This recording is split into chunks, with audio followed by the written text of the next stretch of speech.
and we'll have the staff, the finance staff, share what we have on Pillar 1 and Pillar 2 with my colleagues. Senator Blackburn is next. Thank you, Mr. Chairman. Madam Secretary, thank you for being with us today. I want to return to the SVB issue and ask you, I haven't heard you say today, when were you first notified that there were problems with SVB, and when did you alert members of Congress? What was that time lag?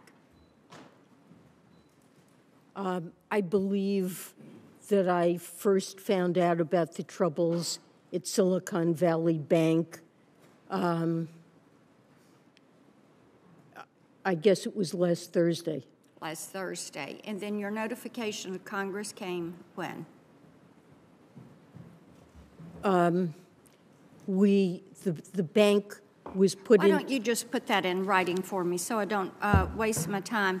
I know Senator Langford asked you about the Deposit Insurance Fund and how that would affect our local banks. And there's a lot of concern over this. And I know you were uncertain about that. If you would run the numbers on that and let us know a ballpark of what you think this would cost if you end up insuring everybody's deposit. And then I have to ask you, being from Tennessee, you know, we have a long and storied history of opposing nationalizing the banking system. Do you see this as a step to nationalize the banking system? Absolutely not. I see this as a step toward stemming contagion that could come from the failure of these banks that would place community banks across the country at great risk of runs as well that we want to... Thank you, ma'am. Let me move to the Inflation Reduction Act and that implementation. I hear a lot about this from local mayors and our state agencies. There is a lot of money that can be doled out. Treasury and other agencies are going to be required to issue guidance. That hasn't come, and so there's a lot of confusion there. And I was looking at the structure, and I want to make certain that I'm viewing this right. You have the Deputy Secretary, the Office of IRA Implementation within Treasury, the Office of IRA Implementation in the IRS, and Danny Werfel, who is the new, recently confirmed IRS Commissioner. So with all of these bodies involved, who is actually in charge? Who's the final decision maker on the guidance and the timeline for releasing that guidance? Well, our Office of Tax Policy drafts regulations, and we go through a regular rulemaking. Then do you sign off on it? Are you the final say? I do sign off on it. We confer with many people in the process of drafting that, and it will go through full comment and review before final. Let me ask you something else, because the buck stops with you.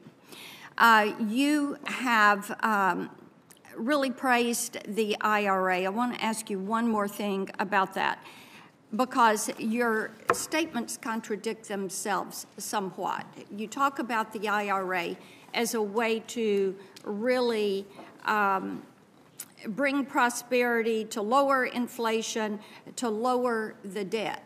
So do you really believe that we can spend our way to lower inflation, to debt reduction, and to economic prosperity with the amount of debt?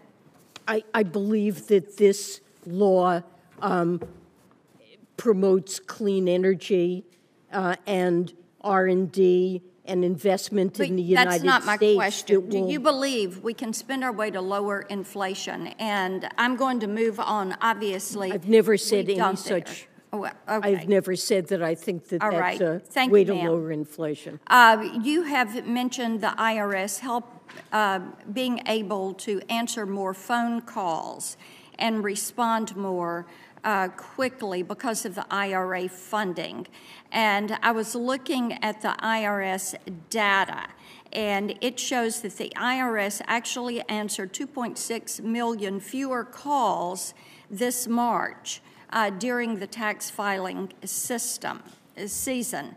So, and I know Senator Thune asked you about this, if we could get some clarity from you and from your testimony about this, and what is the rate? How often are these calls answered and missed? What percentage of people at the IRS are still working remotely, and what is your timeline for bringing them all back?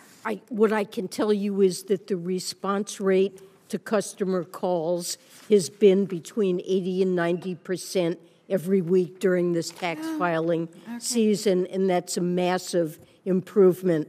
The IRS hired 5,000 new people to put into customer service, and that relied on funds from the IRA. My time has expired, but the 8 Corners data call that the IRS gave in early March, the IRS says they've actually answered 2.6 million fewer calls this tax filing season. There may have been fewer calls, but the rate of response was very much higher. Thank you. Thank you, Madam Secretary. We do need to move on. Senator Menendez. The Federal Reserve's emergency lending